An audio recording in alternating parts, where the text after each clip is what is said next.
Hey guys, don't let the clothes fool you. It's a totally different day. So, just no point in changing, right? To come back out here and just make a mess again.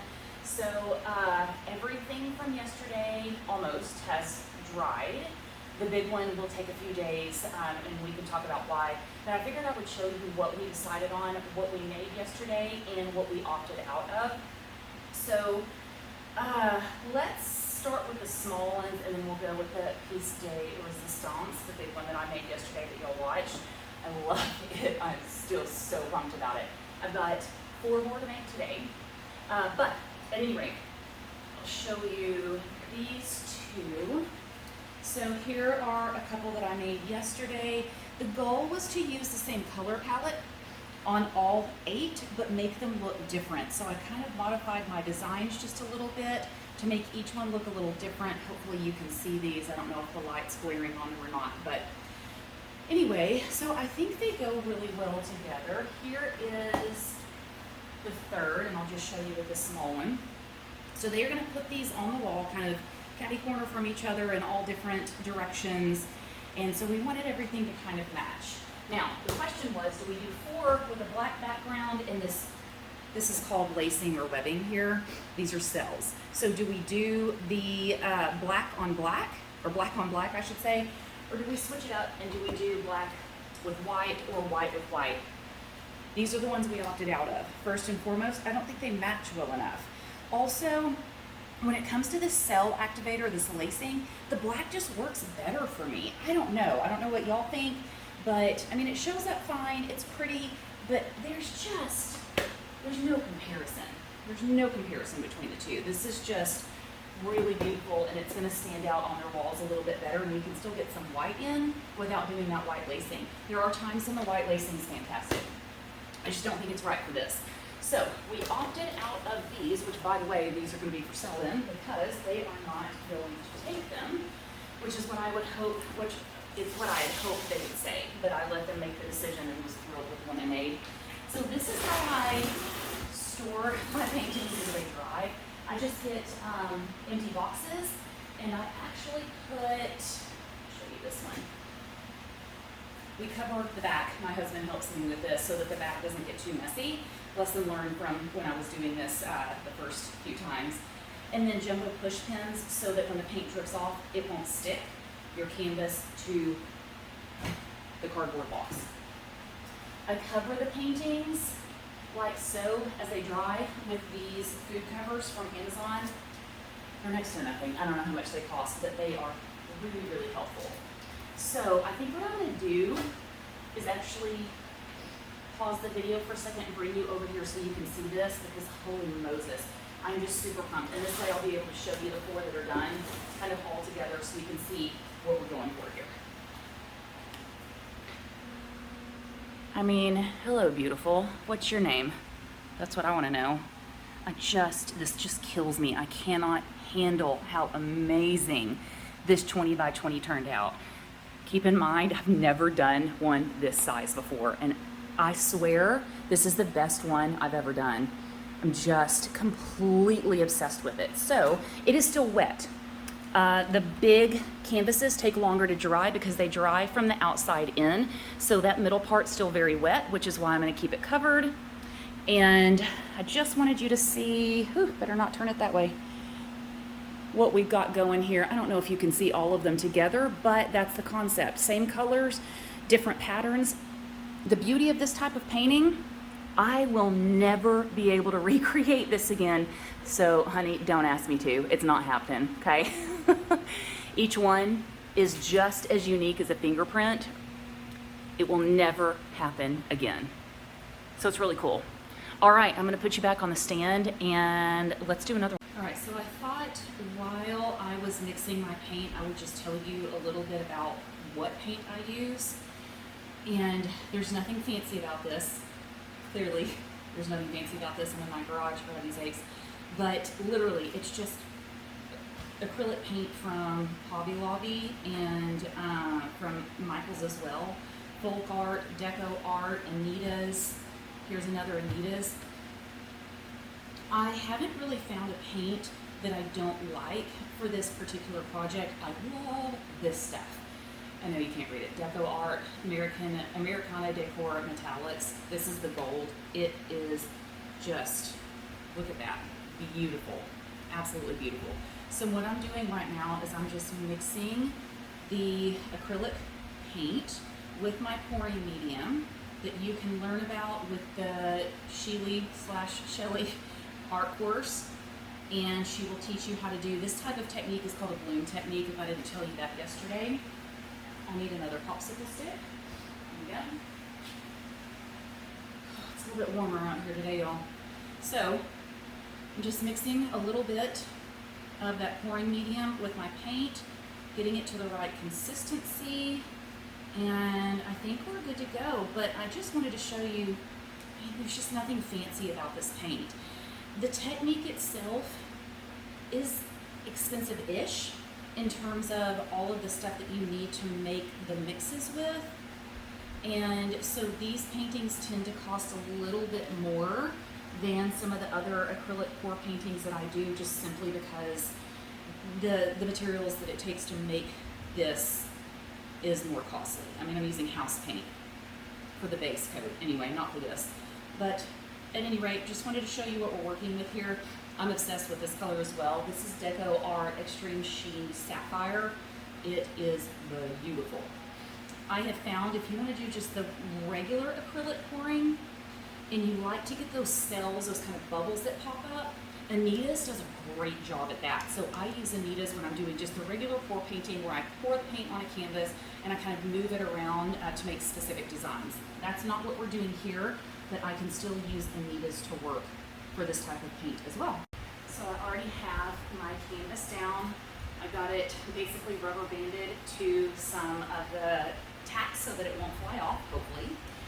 It's this size. So I'm doing another one of the 14 by 14s, I think is what we decided this was. So on this one, I did a little off center, and I did that because I want some variation here.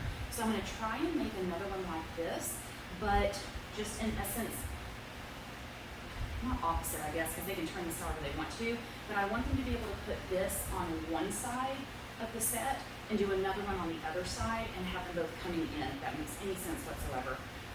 So the deal with this type of painting, again, it cannot be recreated. Can't happen, not gonna happen. So let's see if I can at least, so my goal is not to match that one perfectly. That's not the point. The point is to give them something that's symmetric so that they can even out the design. And I don't know if I can do it or not. So that's why I wanted to show y'all this one. But what I did here, let's see, how do I want to do this? So I'm going to want to put it probably on this side here. So what I did with that one is I kind of did, this is called a pillow, this base paint that we use. I did it on one side so that I could layer the colored paint on the corners. So that's what I'm going to do here. Again, keep in mind, it is not going to look exactly the same, and I don't want it to look exactly the same, but I'm just trying to give some variation in the design here so that they don't have multiple pieces on the wall that all have the bloom technique dead center. Your guess is as good as mine if this is going to work or not. So I'm going to layer on my paint just the same as we did yesterday. And I think I'm going to just do it right here. So I'm going to start with that gray. And then I'm going to go with white, then blue. Actually, I'm going to do gray, blue, white, blue. And then I always top it off with gold because I think the gold looks prettiest on top. So again, none of this can be recreated. That's the fun part about it. That's the kind of exciting part about it. You literally are getting a one-of-a-kind painting. But when people come to me and they're like, hey, I like this one that you have online. Can you make this exact one in purple? No, that's a hard pass. I cannot make that exact one in purple. I'm lucky I got what I got in the first place when I did it the first time. So that's just kind of the luck of the draw there. But it's so much fun. And I mean, honestly, anybody can do this if you have the right formulas. I have seen people struggle getting this technique down. I'm in a lot of groups in which we talk about this technique along with other ones as well. And there are a lot of people that really struggle with it. When you're making a smaller painting like this, you actually use your mouth to blow on it. You don't use a blow dryer. And you can't do that with a big one because, I don't know, I pass out. But anyway, the blow dryer really does help. But the blowing technique itself is half the battle. So if you can't get that part down, you're really going to struggle with this particular technique. Thankfully, I've done okay with the blow dryer. It's worked out really well for me. But it doesn't for everyone. So, okay, I'm trying to remember how I did this. I actually have no idea, but whatever. It's going to turn out how it turns out, right? Here we go.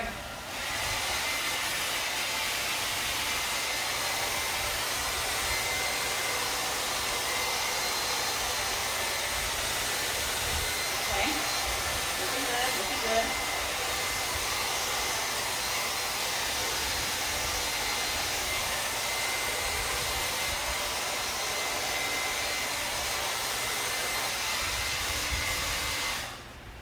So we'll give that just a second. Actually, I mean, I don't want it to be exactly the same. That's, like I said, that's not the point. But I think this is going to be okay. I'm going to go ahead, this is just a straw, and try and get some more cells in the middle.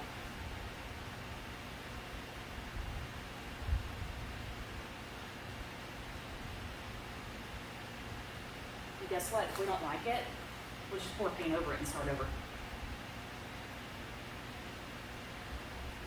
Okay. Let that sit for a minute. Get out some bubbles. I'm aggressive with these canvases. Oh my gosh, that's so pretty. I think that's going to be good. So let it sit. Hope I don't run out of glue. I'm afraid I'm going to, but we will make it work.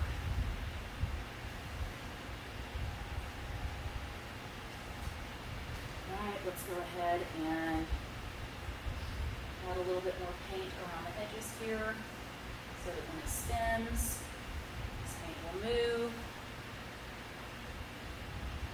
And we'll give it a spin.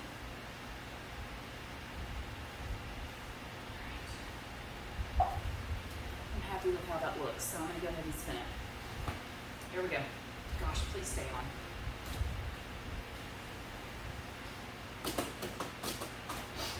Oh my gosh, it's beautiful. Alright. So I need more of it to go that way. So what I'm going to do, what am I going to do? I am going to tilt it. These are some of the tiles that I paint on, and I should have gotten some that were already dirty because now I'm wasting these, but what are you going to do? Oh man, y'all, I don't know, this may fly right off. Let's see. I mean, what are you going to do? You're not going to hurt anything. You might as well try it. You never know, it may be perfect, and it actually worked really well. So, you can see what I mean about this flat. It fights sometimes to move. So I need all of this to be covered up. Put your fingers in it. You're going to have to take a shower afterwards, but you're not going to melt or break. You'll be fine. Okay. I want a few more tiles over here. I mean, y'all, I don't know. I just play around with this stuff and see what works.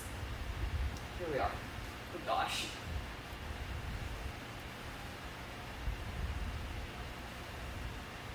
Okay, we're getting there. Oh gosh, I love it. That's beautiful. It's actually kind of what I was going for, so that's good. I'm going to go ahead and fill in some of these edges. Filled in by itself, so that's good. Still need some more. So I think this is fun to see. So if you buy a painting from me, now you know what on earth it is I'm doing to get this effect. And it may look easy, but it's not. See? I knew that was going to happen. But I think it's going to give me what I want, so I don't care. Okay, so now I'm just going to tilt. And let's put a little bit more right there. My husband's going to come running out here. Actually, he's not going to be running. He's on crutches right now because he played football with some 7th graders this week at school. He's a PE coach. And tore his calf, so he's not running anywhere for a while. probably questioning what on earth is going on. I actually love this. Yes, I'm happy with this. Very happy with this. I do want to blow a little bit of these out on the edges here just to make them look wispy like that. And then I think we're done.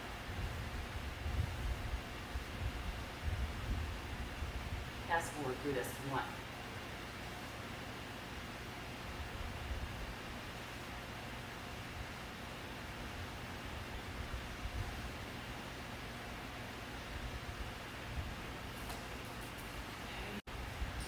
Had to get another straw because spit started coming out of that one.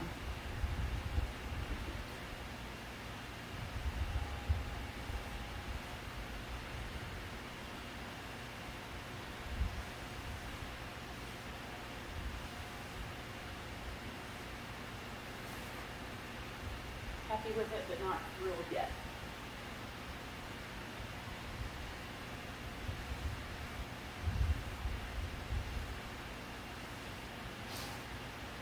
Actually spin this again. Let's see what those turn into now that I'm spinning them.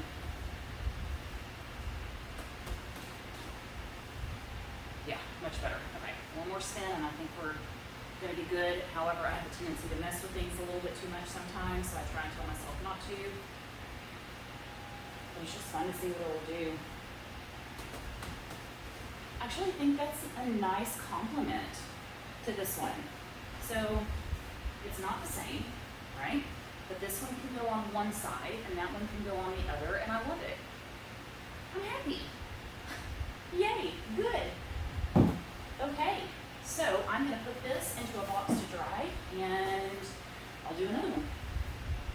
So I wanted to bring you a little bit closer so you can see, oh man, that's just delicious, delicious. So there's the end result. A little bit of wispies on the end. And then this is the one that I made yesterday. So my goal, I don't know if you're gonna be able to see both of these, was to have them kind of corresponding end pieces. And I think it worked out. I think I did okay. We don't want them to be exactly the same, and they're not. Now that blue is probably gonna dry a little bit darker, more comparable to that. So it's probably gonna look more similar tomorrow, but it's just beautiful. I love it.